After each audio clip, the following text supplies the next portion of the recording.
So thanks everyone and welcome. I am Christine Yang, a project manager for SVP, and one of our core focus areas based on SVP's strategic plan is in career pathways and workforce development. So today you will hear from Shannon Marimone, who's the Executive Director of ReadyCT and its program Student 5.0 that helps high school graduates who don't have a plan develop a pathway and goals to get them there. Shannon's also a member of SVP's board, by the way. So I'll turn it over to Shannon to introduce herself and the presentation today. And if you have questions, we will have time at the end. So please put them in the chat and we will definitely hopefully have an engaging conversation. So thanks, Shannon. Thank you, Christine. Good afternoon, everybody. It's so nice to be here. I very much hope this is a conversation. I have a presentation I'll go through. I'll try to move through it pretty quickly, but my last slide is a set of questions sort of to pose to the audience as things that we're constantly grappling with as we continually rethink kind of the best design and delivery of this program. So as Christine said, we are my name is Shannon Marimone. I'm Executive Director at ReadyCT.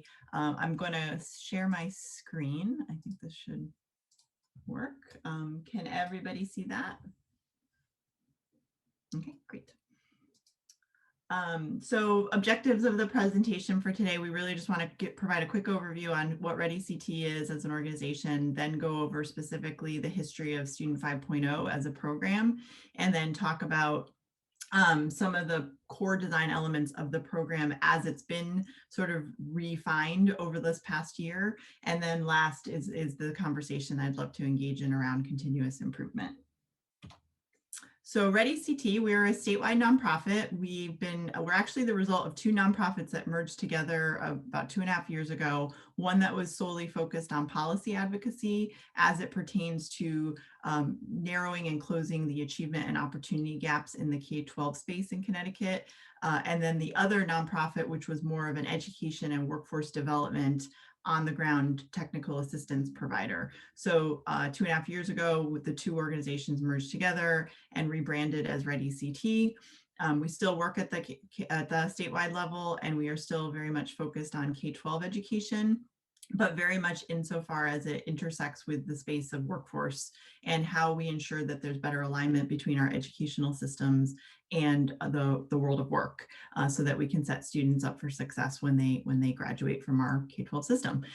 We focus on, I'd say, 4 Ps, we call them internally, but there's really this pathway work, which is very aligned with the mission of SVP.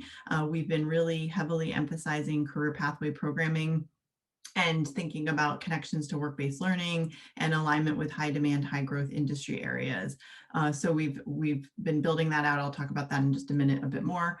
We also focus on practices. So what are the promising practices and best practices we're seeing happening in different parts of the state and across the country so that we can bring that understanding and learning to others and not reinvent the wheel. Policy, we still very much work in the space of policy, again, in a way to enable good practice that we see on the ground, the programming that we do, as well as look for ways to build in systemic change, especially when we know that maybe there's things in policy, statute, regulations that are standing in the way or serve as obstacles to advancing some of the programming that we see as effective. And then the last but not least is public awareness around key education issues. We're really focused again on K-12, but until COVID hit, K-12 education had sort of kind of diminished in its central role in terms of just even headlines and information that was being shared about what was going on in public education. And so I think we've been really focused on bringing attention to key issues. And we do that, through social media channels, other communication vehicles, op-eds, and then obviously through our policy work. A key partnership for ReadyCT is we are an affiliate of the Connecticut Business and Industry Association, CBIA. Christy Pentima, who's the current president and CEO of CBIA, sits on our board of directors, and he is a phenomenal champion of the work that we do and has defined his own success as one in which if he can go to a PTO meeting in a school district or a regional Board of Education meeting and explain to them and have them understand how CBIA and business is important or relevant to them, then he has done his job well. And so I think that that's really key to our affiliation and partnership is we're very much looking for ways to leverage the employer community in order to make opportunities available and accessible to all students, especially students in our most high need communities. Our current programming falls in 3 key buckets. As I already mentioned, the career pathway work. We are supporting directly career themed pathways in a number of high schools in the Hartford area and looking to expand that work into other parts of the state. That is built on the NAF model, which is a framework for career pathway experiences for secondary students. And it's very business driven and led and supported. We also are doing a large-scale research project on manufacturing pathway programs that prepare students for careers in advanced manufacturing. That's called the Manufacturing Skills for Connecticut project. And then we do educator externships, which we see it's very important to get educators into the world of work so that they can bring that learning back with them into the classroom. The second large area of focus is computer science education. We've become kind of the de facto hub for computer science pathways as they connect to K-12 and making sure we're shoring that up across our state in order to be more competitive when it comes to the workforce. And then last but not least, Student 5.0, which I will be talking about in more detail, which is a program that we initiated last year as a post-secondary transition support program for recent high school graduates. So there's a lot on this slide. I'll send the deck out afterwards also, but we've been doing a lot of kind of reflecting and looking back over the year in the history of Student 5.0 to date. So as everyone knows, schools were shuttered on March 16th, 2020, and a high school senior in particular was someone who was left very much hanging in limbo without any supports for college and career counseling and guidance. And so we wanted to provide some sort of a resource for those students to make up for what they lost, and also to start to think a little bit differently about what are definitions of success for what comes next for students, knowing that a lot of there's multiple paths to success. We had a lot of conversation with other partners, with state agencies, with the Governor's Workforce Council to think about what would the need be and how could it be addressed. Everybody, I mean, we were all kind of caught off guard. So it was just a very much a let's see what we can identify as a program that can be virtually delivered and meet the needs of the participants. So in June 2020, we secured a grant to initiate Student 5.0 at the statewide level, again, supporting recent high school graduates. By July 2020, it was up and running. We were recruiting students to participate in what was going to be a 12-week post-secondary transition program. Based on continued funding extensions, we were actually able, and demand from the participants and other partners, we were able to extend the support to those students beyond the 12 weeks and stayed with them through February of 2021. And then in February 2021, we had formed a partnership in the fall with UMass Amherst Center for Student Success Research, who reached out to us and said they wanted to kind of study this program and understand its impact. And so they did a qualitative program evaluation, and we received that report and the findings, which then informed continuous refinement to the existing program. The challenge we're looking to address with Student 5.0 is that we know somewhere between 10 and 12,000 students a year graduate from our high school system and don't show up at a 2 or 4 year college. So we really just don't know where these individuals land. And there's sort of this gap in terms of what support is available. There's no one owns this space, right, around between high school and where these individuals show up in their next steps. And so we wanted to address that challenge in part. We will especially want to be supporting students from our alliance districts, which are our 33 highest need school districts in the state of Connecticut, with a high incidence of students receiving free and reduced lunch, mostly represented by students of color. And many are first generation college going students. So for especially those for whom college is the next step, that additional support is still really critical. So the proposed solution with Student 5.0 was to provide what we call a career launch program. So it's a peer mentor based initiative that's focused on helping individuals develop their post-secondary career and learning plan, and then actually act on that plan and implement it. We do emphasize the career launch piece. I'll talk about that a little bit more in a minute. The one-to-one peer mentorship up to 6 to 12 months of support is the ideal. We are moving towards being able to provide that full 12 months of support for an individual, because we know as humans, it doesn't just, like, you don't just fix things in a nice and tidy time period. It's different for everybody. And some individuals come into the program for a month and then they leave, but then they come back 6 months later. And so we have some flexibility to keep letting participants kind of come in and out of the program as they need. We focus the program on skill development as well. So really around career readiness skills, post-secondary learning, skill development and planning, and then habits of success. We use a lot of online coursework that helps supplement and complement the program. And then we do have an incentive that's baked into the model. It's a $200 stipend for completing core elements of the program. Last year, class of 2020 high school graduates, we had 460 applicants from across the state. 320 of those we confirmed met their post-secondary enrollment into higher education or a training program goal or direct into employment. And 172 of those were highly engaged, which meant that they spent at least a month or more kind of consistently engaging with their peer mentor and other program elements. So firsthand testimony, I was going to show a quick video that we had put together in partnership with the CSCU system. So I'm going to see if this works.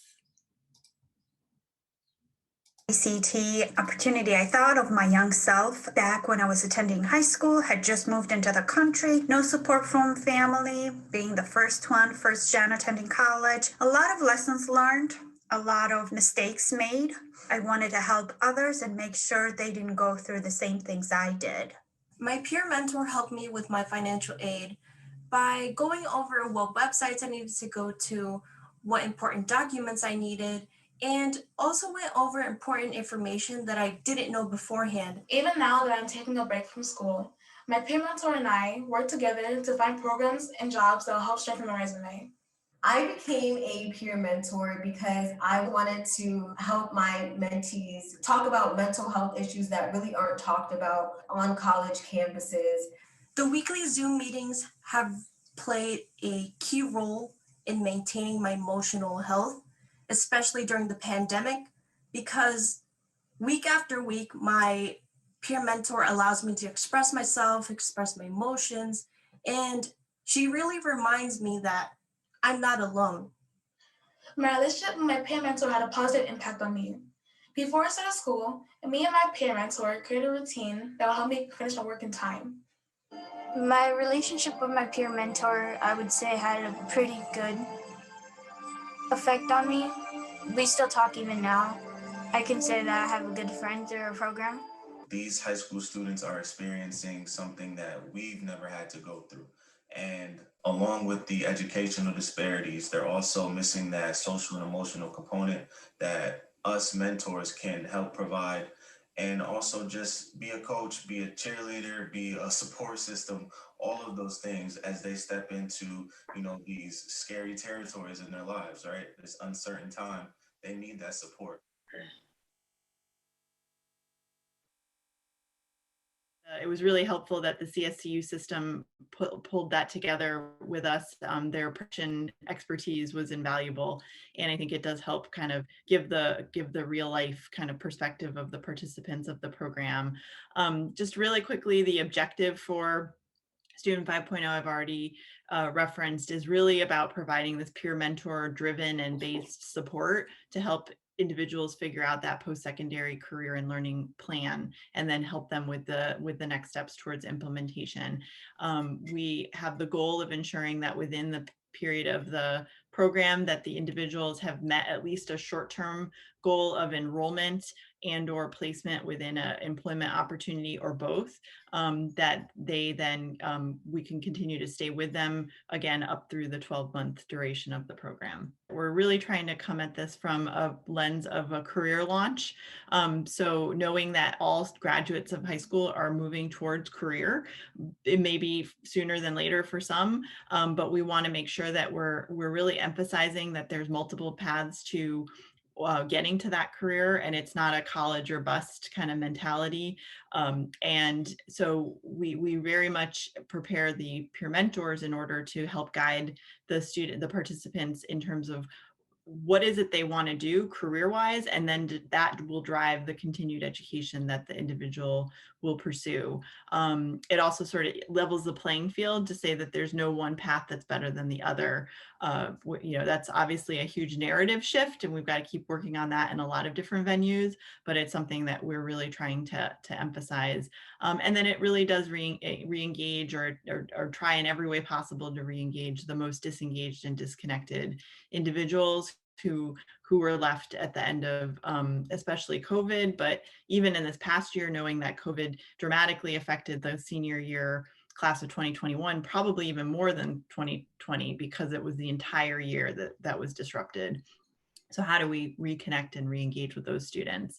And then the value proposition for why ReadyCT is the delivery vehicle for this. We want to be very aware of the fact that, and have been very aware of the fact that there are a lot of other partners doing similar work. So we kind of serve as like a connective tissue or a mesh that is trying to connect between those different programs, especially since a lot of those are happening at a more local level. How do we learn and partner with those programs where there's perhaps a lot of support for students leaving high school? We're not as needed in those places as in other parts of the state. So we can kind of go deeper or stay more high level, more superficial based on the need of that particular geography or part of the state. We're also very much thinking about, while we're doing work individually with participants, thinking at the systems level about what the needs are, what are we learning about through individuals that should affect the way that we present systemic resources and opportunities for our communities. And then things like data collection, like how are we thinking at a systems level around ensuring that we can follow the long-term outcomes for these individuals with respect to, do they ultimately have gainful employment? Do they persist through their post-secondary education if they go on to a 2 or 4 year college, and what are the kind of general outcomes? And that's something that we're working in, again, in collaboration with the Governor's Workforce Council. So the model itself, I had mentioned that these are sort of the 3 pillars. We're working on this graphic. We're not in love with the rocket ship, but we're trying to kind of embody the idea of a career launch, and that to get to that career launch stage, we really want to help shore up the individual's skill development in career readiness, a lot of employability skills, trainings and workshop series, habits of success, which is more around mindfulness and mental health, and then post-secondary learning. We know that post-secondary learning is going to be part of almost every individual's plan. Just what will that look like and how will they get there? The peer mentors are the heart and soul of this program. The UMass report, when they put together their findings, they said first, the number one thing that elevated as the best feature of this program, according to participants, was the peer mentors. And we've really stressed the fact that the peer mentors meet the participants where they are. sometimes they play more of a truly just a kind of a role of listening and hearing the individual and what they're going through. And then we make connections even with other providers, 211, we're working more with the United Way. We're trying to connect with other community-based organizations to say, this is actually what this individual needs now more than anything, not necessarily technical support. And in other cases, they really need the technical support. And so we want to make sure that peer mentors have the capacity to address a whole host of issues that come up. So the peer mentors themselves, the profile is that they've walked a similar path and have similar lived experiences to the participants of the program. They are pretty recent graduates or just more recently entering the workforce. So of recent graduates of post-secondary education and or they're more recent into the workforce. And so they can talk about kind of a more relevant proximate experience with that. And then they get significant professional development, onboarding and professional development throughout the program. So every week we have 1 to 2 hours a week of professional development, and then get lots of feedback from them about what more they would need, what topics they want to cover. The process is pretty straightforward. Once a participant applies to the program, we match them with their mentee. We try to do that based on a number of factors. Some of it is geographic, although that wasn't as much of a concern during COVID, but we're moving more and more towards geographic as part of the equation. And then especially if the student is more interested in going into a 2 or 4 year college experience versus more direct into career, we consider that when matching the mentor. There's a scaffolded support model where the mentors guide the mentees through an intake process. They go over kind of their values, their skill sets, and then a career interest inventory, and start to set goals, short-term and long-term goals, especially around their career aspirations. And then that starts to help them develop that career and learning plan, and then starts to help them with finding the actual resources they need to execute on that plan. And the mentee can stay with the program, like I said, as long as they want. They can come in and out of the program, and ultimately we continue to survey along the way to see where they are, especially if they drop out. We want to kind of check in and see what happened, but we consider it kind of an ongoing conversation. The 10 essential elements of the program, as we've repositioned, we had coursework last year that students had to complete in order to qualify for the stipend. This year, we've shifted it to these elements that are things that we want participants to prioritize, and they get they get an incentive for each one that they complete, and the peer mentor will lead them through those different elements. And so some of them are connected to the habits of success, some of them are focused more on the career readiness side of the house, and some of them are more about their post-secondary learning plan. One of the most interesting partnerships, I think, is the For What's Next, which is a prevention and resiliency training that was provided by the Porco Family Foundation, which is a suicide awareness and prevention nonprofit. And their curriculum is pretty phenomenal. Our peer mentors have all gone through it and are now using that curriculum with the mentees. There's also a lot of more technical assistance in the area of resume development, budgeting, thinking about their LinkedIn profile, and then even mock interviews using kind of professional interview skills as something that each participant can build. In terms of our outcome, what we consider as successful program completion, which is tricky just because it's never, and there's really no tidy end to this, but we do think of it as if the participant has enrolled in a post-secondary learning program and or is working in a role that supports his or her career goals and making substantial progress in either or both of those pathways. And again, with the peer mentor being able to stay with them for up to the full 12 months. So where are we right now with the second year of the program? So we started with recruitment earlier this year. Last year, we didn't start recruiting till July. And this year we had access to schools. So we have 60 current enrollees in the program, and we're continuing to, a number of those are kind of in the queue, but haven't, beyond the 60, there's a number of started applications that haven't been finished. So we're circling back with those candidates. And then we're doing ongoing recruitment with community-based partners, summer youth employment programs, and community colleges, as well as some of our private institutions. I just got off a call with Goodwin University, and they're going to be promoting this with their incoming class of students. And we see it as just a really great complement with a lot of those things. It's not competing with, it can go hand in hand with those other programs. Shannon, one of the questions in the chat line related to what you were just talking about, which is, could you describe the connection between Student 5.0 and local community-based organizations? Sure. So it looks different in each place. We've tried to connect, and we're certainly looking for more of these connections with local nonprofits that are working with youth, especially at this critical kind of milestone stage of their life, to help with marketing and recruitment for this program. We work a lot with the YMCAs, the Boys and Girls Club. We work with local college preparation programs. In many cases, we're kind of addressing a different audience of students than a nonprofit that might be working completely on college going has been working with a cohort of students in high school from grades 9 through 12, and then is seeing them off to college and staying with them for that to be successful. We're actually working with the students that are not in that population. We're working with the ones who did not yet have the plan. And so if we, depending on the community, we will coordinate that effort to say, well, where do we fill in for where you are already, you got that covered, we'll kind of be the complement on the other side of that. And then we're constantly also looking for input.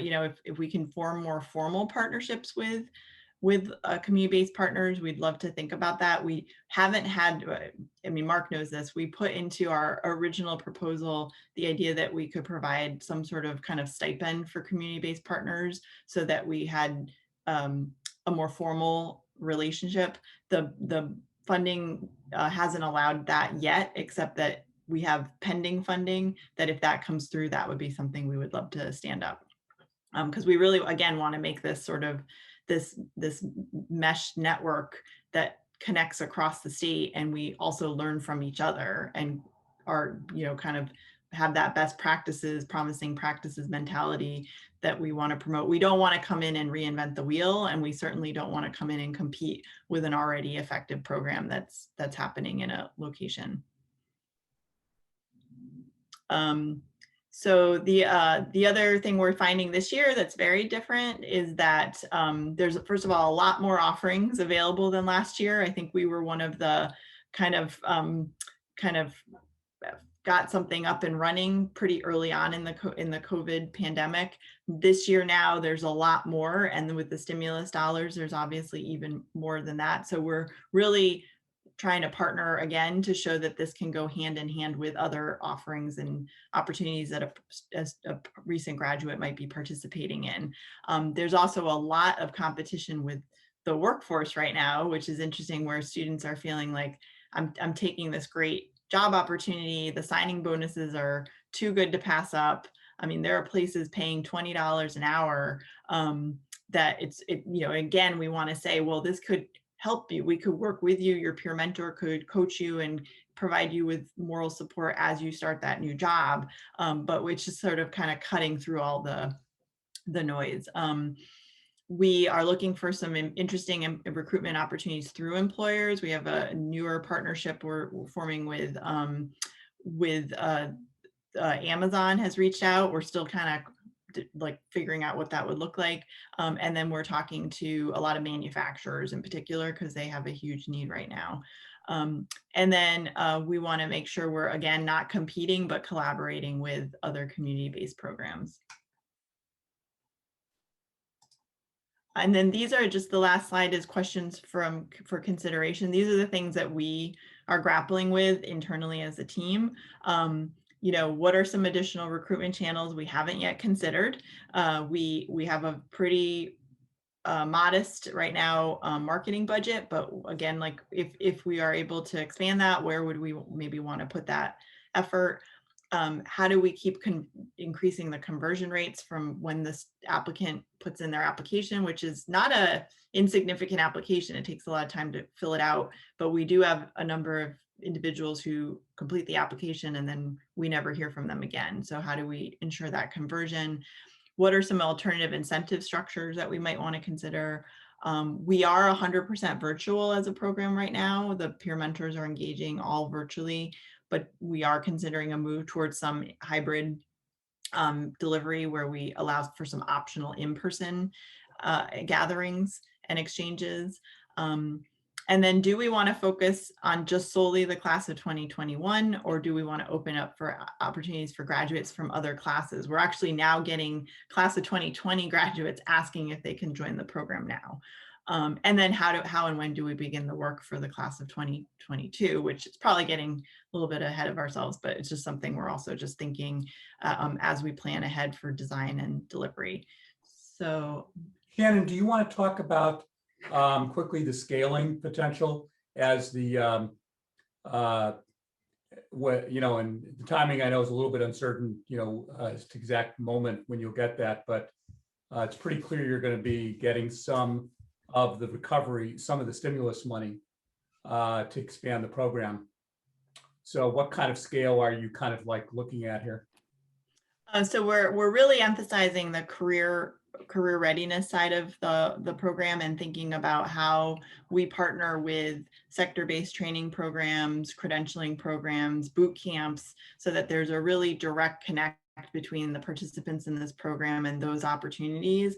It would be great if they were sort of their captive audience for those programs to recruit from and say, hey, this is what we can offer. And then on the other end of that, hopefully if it's a strong program and we would want to quality control and vet the programs, if that's a strong program, then we're immediately able to kind of show that participant where they're going to land on the other side of it.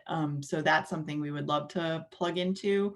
And then we'd also, depending on the resources available, we've talked about introducing a work-based learning component that is a more formal part of the experience that participants could have optionally, especially if they're more interested in direct into career or into a kind of a shorter term like credentialing opportunity. We would love to match that up as an offering. And that's actually the place where we have a lot of expertise and experience. I mean, that is the core work of what ReadyCT was already doing, was work-based learning. And so the more we could introduce that into this program, I think that would be a great opportunity also to pull in employers and start to bring in more of in addition to the peer mentor, a professional mentor for some subset of participants so that they can stay motivated and engaged with their professional pursuit. Great. I don't want to lose sight of Rich Wenning had a question about whether students can earn high school credits for participation. No, well, these are all students who are no longer enrolled in high school. So we haven't set that up as a structure. So not yet, but we were hoping maybe that some of the online skills-based training that they complete could convert into either micro-credentials, industry recognized credentials, or higher ed credit. But that's not something we've been able to confirm yet. So right now they're all high school graduates, correct? Yes. Yep. Okay.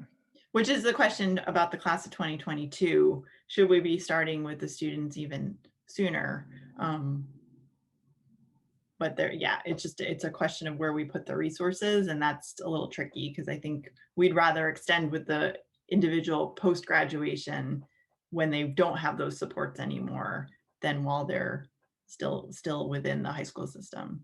Yeah, and I just want to say though, my scaling question was, I was hinting at that you may be looking at 500 plus students. Right? Yes. Oh, yes. Yeah. So right now we're aiming for 250 with the resources we have confirmed. But then if additional resources do come through, hopefully in the next month, then we would expand to 500 students and stay with those individuals for 12 months. Okay. Martha has a question about who the peer mentors are and how they're recruited.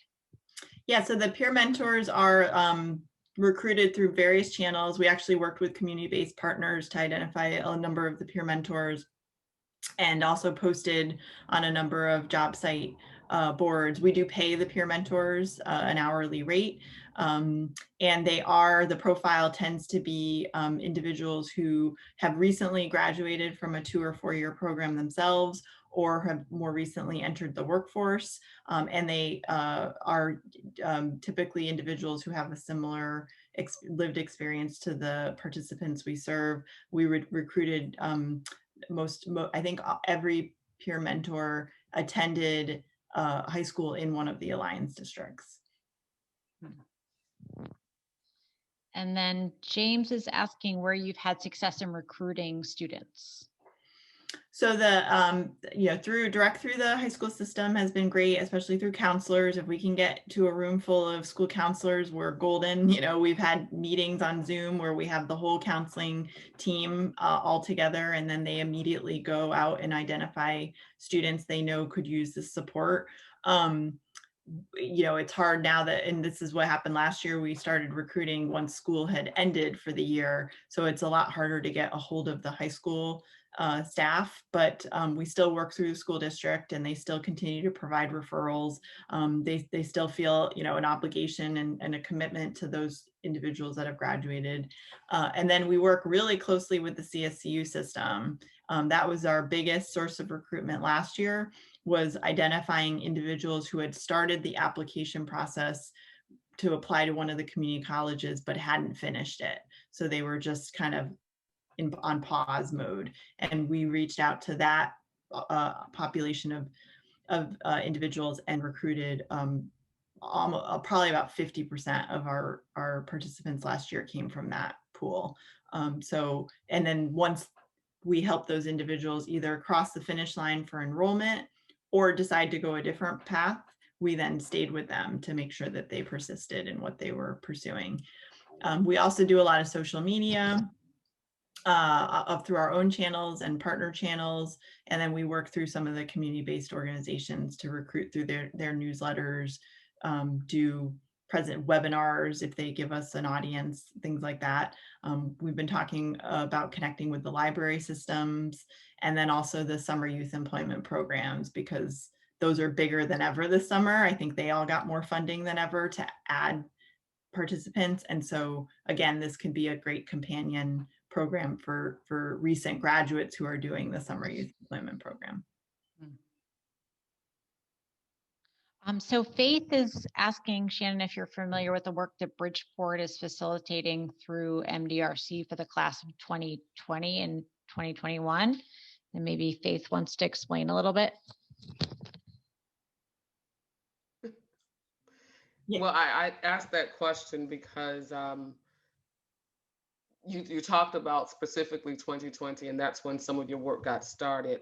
And as a partner with ReadyCT and in the Bridgeport Public Schools District, we are actually doing some work with MDRC. We were one or two communities selected throughout the country to try to put our best efforts forward to really address the future outcomes of the class of 2020 and 2021 as they are turned recession graduates.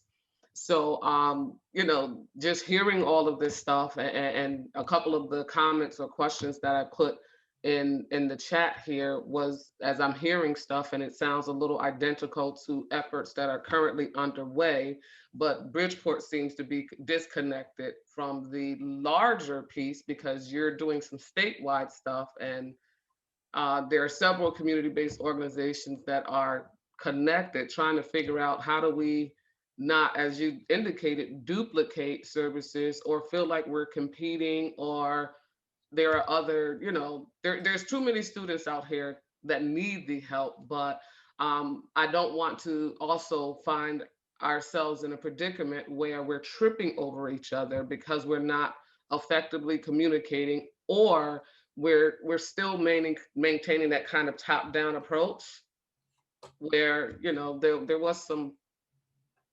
philanthropic changes where it was more,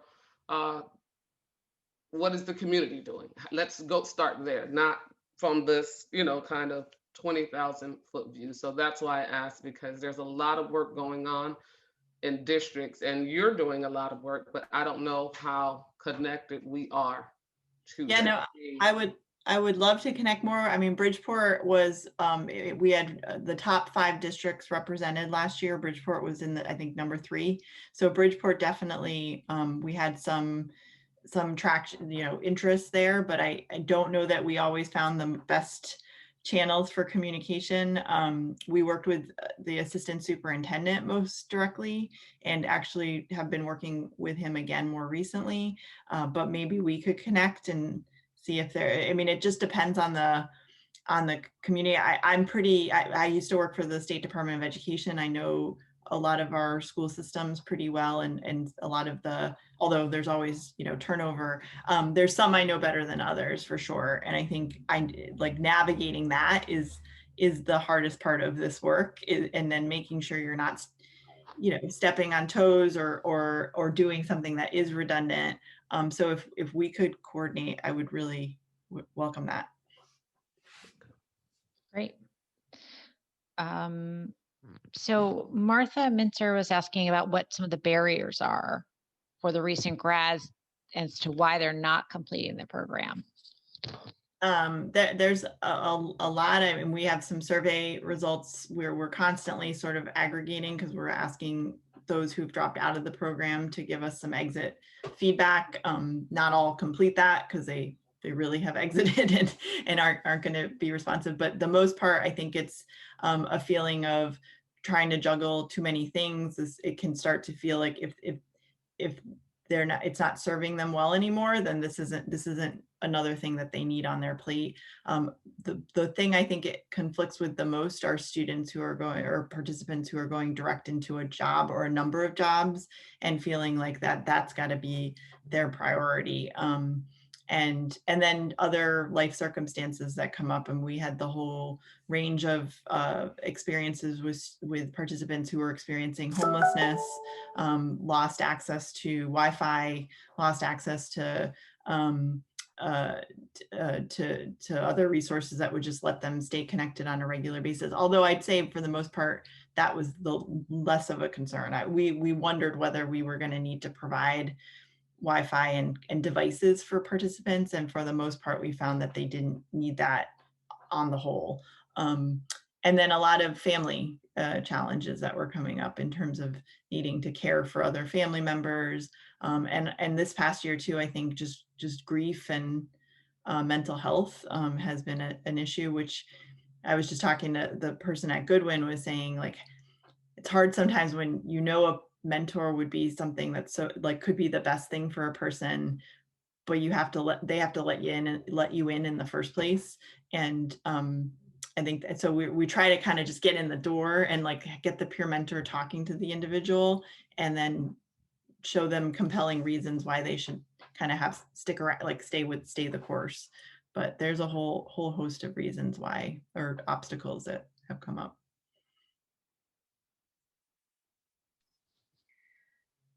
That is right now it for questions in the chat box, but do you want to share some of the questions you'd like help from this group maybe with, in terms of brainstorming or other things we can discuss? Yeah, I mean, do you want me to share that screen again? Sure. And then I think, feel free, as long as we're not all talking over each other, to jump in. It's kind of hard, but if you have ideas around any of these topics or questions.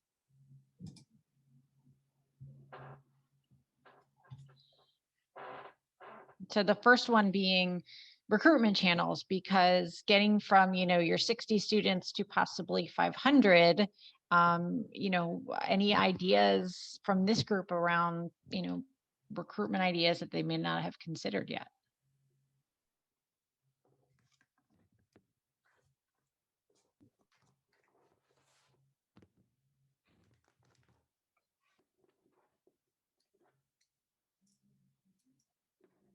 We are also, one thing that I think we're trying is to engage the peer mentors themselves in recruitment through social media channels. So we have 2 peer mentors who happen to have backgrounds in marketing and communications.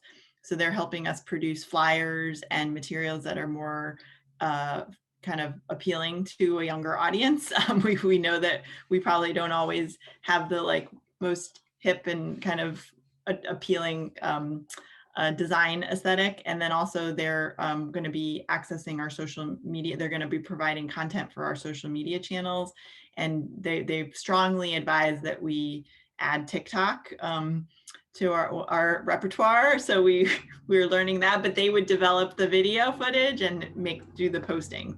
We're just trying to figure out how to meet, young, 18, 19-year-olds where they are. And someone mentioned the idea of the sort of bring a friend incentive. We have a referral program. It's if you bring a friend and they engage with the program for a certain amount of time, they will be eligible for a $50 referral card. Can you guys hear me? It's Marjorie. Yes. Oh, hey, I'm driving in a car, so I'm sorry. Shannon, have you considered, just because I know just going through this recently in our own community, and I know you mentioned it, but maybe teaming up as juniors and getting the word out to the team more in their junior year, and that way you might have more participation earlier on if they get to know about the program, and then they can sort of forward plan that's an option for them out there, just sort of like expanding the market to the juniors. Yeah, like an ambassador program almost, where they could come back and talk to students from their school. No, I'm talking about like when they're juniors in high school, like talking up the programs to the different schools as they're juniors in high school, and then you'll be able to get more students through that way if they start learning about everything that you offer before they leave the school. That's a good idea. Yeah, I think it's kind of knowing our long-term plan would help with that, but I think we have better information now that we could do that kind of recruiting. We also have talked about having alumni of the program go back to the schools they graduated from and talk to current students about the experience. Because I think it's that moment where kids begin to feel so disenfranchised that they don't have the next plan, and when maybe some of their peers do, and so that might be a really good market to get them, like a sophomore, junior, like to start talking about it, the program that you offered earlier.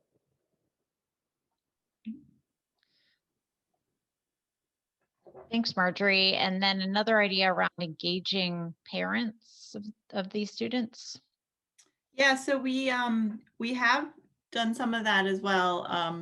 A lot of our communications through the high school system, we kind of said if you could get this to the parent listservs as well as the students, and I know that most of them did that. We also have worked with the CSDE Community Engagement Roundtable, and then they have a list of parent driven organizations, and we've emailed out there to promote the program. We did do a number of focus groups too, where we had parents come or family members come in and talk about what the need was, like kind of stepping back, like what is the need and what would they like to see in a program. And so we got some input that way. But most of our recruitment is still direct to the potential participant.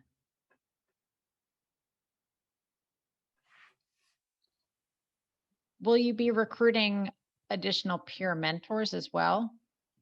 Probably. I mean, again, it depends on the full scale. We would, if we're able to move up the number, we would then add to our peer mentor group. And we've had a lot of applications for the peer. I mean, one of the most rewarding aspects of the whole program has been the peer mentors themselves and seeing their growth and development and their curiosity. And one of them the other day asked for like a network, like wanted a network connection herself for her own career pursuits. And so I think we had a lot of interest in that role. We had more interest than we had spaces. And so we will probably go back to the original applicant pool, but also very open to referrals. Shannon, this is Arthur. Can you hear me okay? Yeah. Sure. So you were talking about the barriers to completing the program. I would suspect some of the barrier might either be the skill and capability of the mentor, as well as a specific match between the mentor and the mentee, to really make sure the mentor has the right skills and interest and experience in what the mentee specifically wants. Do you have either any specific, sort of matching criteria or a matching process to make sure it is an appropriate match between mentor and mentee? And do you have any measurement of the capabilities of the mentors? Yeah, that's a great question. We haven't improved a system this year. We're actually using software called Innovative Mentoring, and it's a mentorship software application that allows you to put in the criteria. And there are a couple things we put in around geography and then kind of interest area around the post-secondary, at least initial thinking of that individual, and try to match that up. We wanted to be careful that we weren't over promising matching on and language. I should also say we have some peer mentors who speak other languages, and if that's a request, we try to accommodate that. But we tried not to overpromise too perfect of a match, because it's not like we just don't know that we can accommodate any request. Like, for instance, if there was a request based like male versus female, we have significantly more female mentors than male. We are recruiting more male mentors, but that's just kind of the current state. So yeah, but I think that's something we'd like to keep looking at. And then in terms of assessing how well that's been going, it does get asked in terms of the general satisfaction and experience of the participant is the mentor piece specifically. So we get feedback on what's working and what's not working, but we probably could measure that even more deeply. Shannon, in your reach out to parents, are you doing that in the various languages as well that they may speak? We do all of our communications in English and Spanish. We haven't translated into other languages, but we would certainly, be able to do that. We just have to kind of make sure we get the right translating service to do that.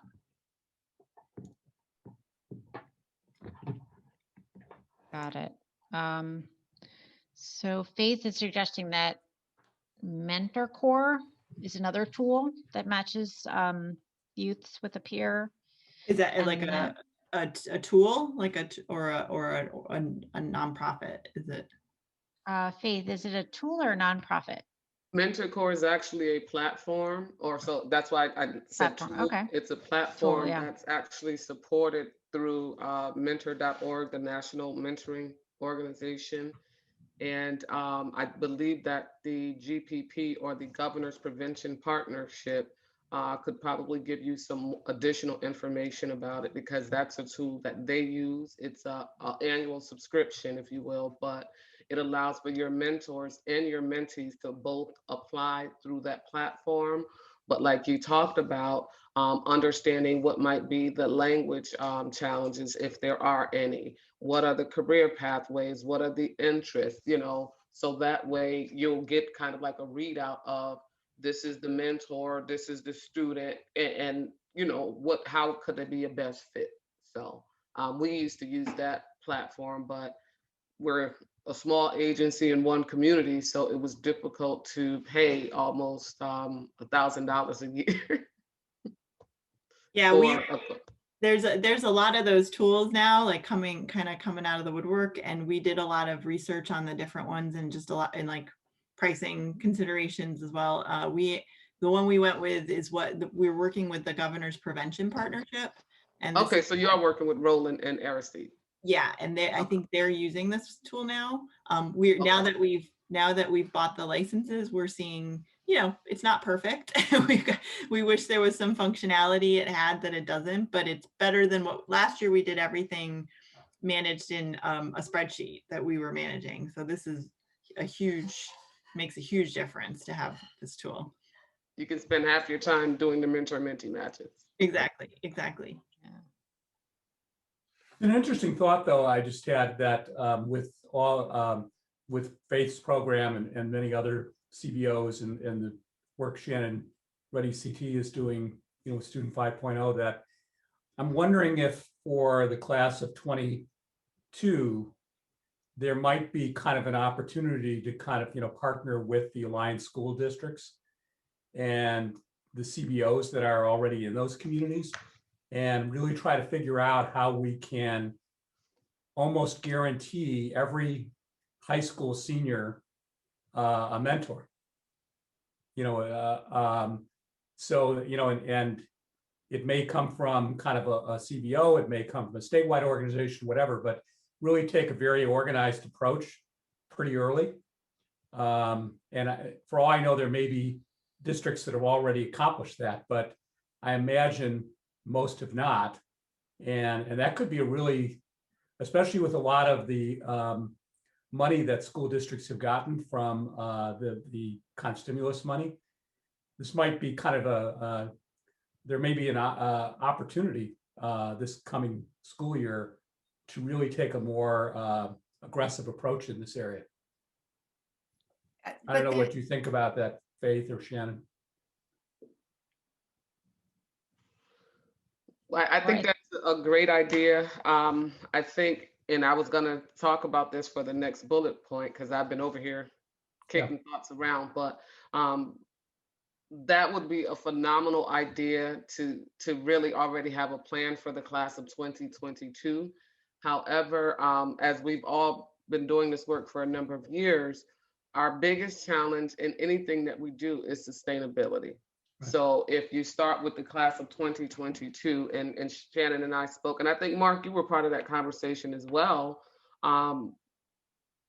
It's important to follow them as they persist, not just get to that goal post that we might have set for them based on our program mission, but what are we doing when they get there? And so that would be my only nugget, if you will, to add to this, so far as what we start, where do we see ourselves finishing? Because that also, just thinking about the youth, that plays a critical role in their engagement as well, including their parents. If they know that this is going to be temporary, many of them are not going to participate or complete it the way that we think they should, because it's a great opportunity. However, particularly in a district like ours in Bridgeport, if you're a kindergartner and you've been here to 12th grade, these students might have already been promised supports by at least 5 or 6 other organizations that are no longer in existence. Right. So you kind of get exhausted from the ebbs and flows of some of this work. And even as, an organization ourselves, it gets to us sometimes, because you'll have a lot of partners for 2 years, and then once the grant funding is done, everyone's gone and you're kind of left holding the bag in a sense. So that would be my only thing. If you think about the long term, how do we all do that together? How do we ensure that we're not just doing it as long as the funding is there, or the passion, the public passion for it is there? Yeah, it's a really great point, Faith. But I'm thinking that, but with the stimulus dollars for the next few years, it is possible to kind of find funding for it for this time period that will give us at least a chance to really kind of design long-term funding. So this becomes just kind of an expected regular, kind of program. And I agree, you make a really important point about what's the follow-up past kind of, just the, mentoring kind of senior year to the next stage. How do we kind of stick with these students?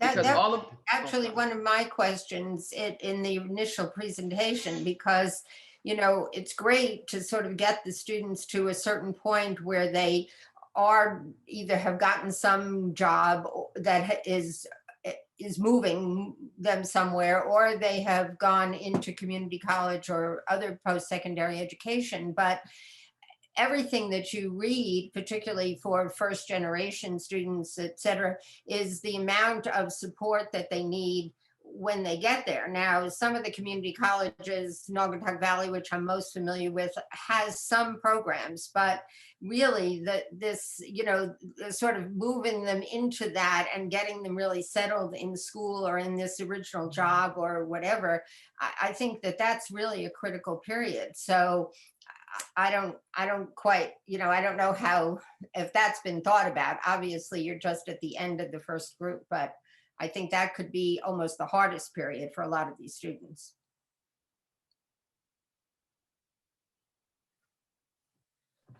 Shannon, I know you've had some discussions, right, yeah, with community colleges.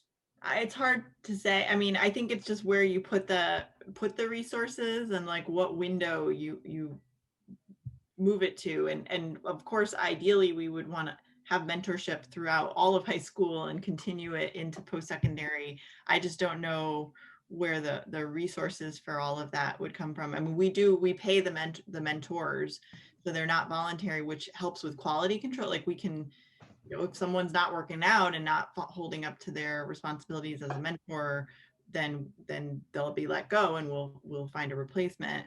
Whereas if it was entirely voluntary, I mean, those are great programs too. I think that's going to take a lot more to manage and have oversight and ensure that quality control. And then you're talking about doing that for the whole state. It's a pretty daunting, you know, when we're talking about 10 to 12,000 students that are kind of falling off the radar, and we're trying to reach only 500 of them. We're still like a drop in the bucket relative to the need. So I love the idea. I mean, I want to be really aspirational. I just want to think about how it's going to come together. And then to Faith's point, like, how do you keep it going so it's not, you know, the funding cliff that we know is going to happen in 2 years? Like, where's the ongoing commitment from the state that this is something worth investing in, come what may, with funding? And if I can just add one more thing, Shannon and Mark, I think a lot of what you've indicated today and what we all understand about this work is it is relationship dependent. And we've been doing what you're doing now, we've been doing in Bridgeport since 2003.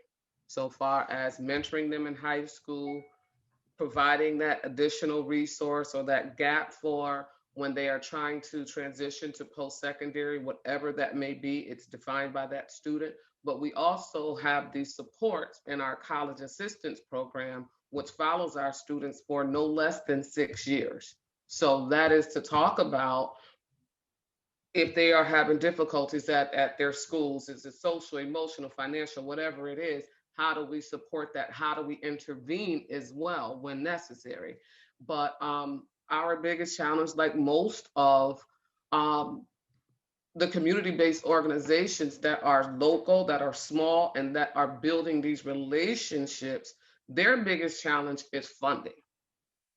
Because the funding primarily goes to the ones who could potentially make a larger splash by being and implementing work statewide, which we get. But then when you drill back down to, like you just talked about, how do we get into this community? How do we get into that community? How do we build the relationships with the different organizations in the districts? Let's hope that many of these organizations are going to be around, because again, that trickle down funding does not work. The direct service providers are in a crunch right now. Even with all of this influx, most of the money is still going to those larger 20,000 foot purview organizations, and the direct service providers are waiting for some of that to trickle down, like our organization. So to Mark's point, is it now, you know, an opportunity to plan and really think about the future in a more strategic way, be it region-wide or statewide. But I just want to, representing a number of the community-based organizations here who are my partners when we're in the school, that's our biggest struggle. It's not that we don't know. The same data that you presented is the data that we know. We've been doing this forever. It feels like anyways, right? But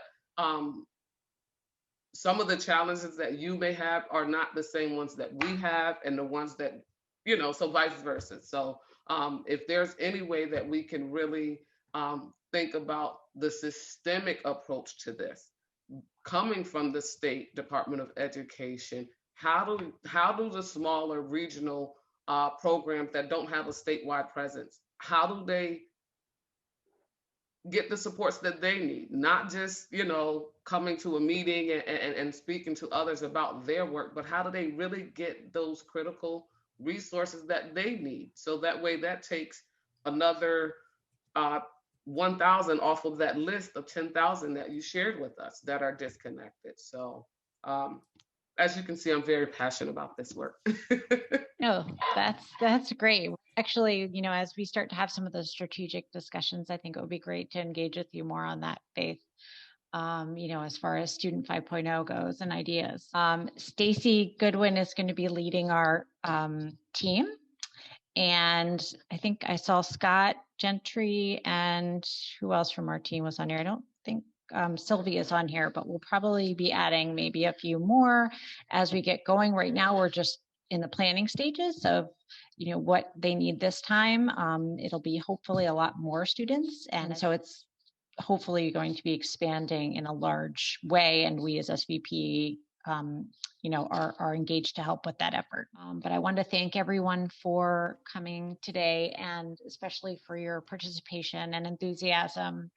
We're excited about Student 5.0. We're excited to help out as SVP because it's just a great program. It has wonderful potential. And like we said, assuming the funding comes through, we're gonna try and reach as many students as possible this year and into the future. So thanks so much to Shannon too for presenting. Yeah, thank you for listening, and definitely want to follow up and continue the conversation. We are very, very open to that, and would love, Faith, especially to connect. I'll try to get your email through Christine, and we can continue. Sounds great. All right, thank you everyone. Have a great afternoon. Thank you.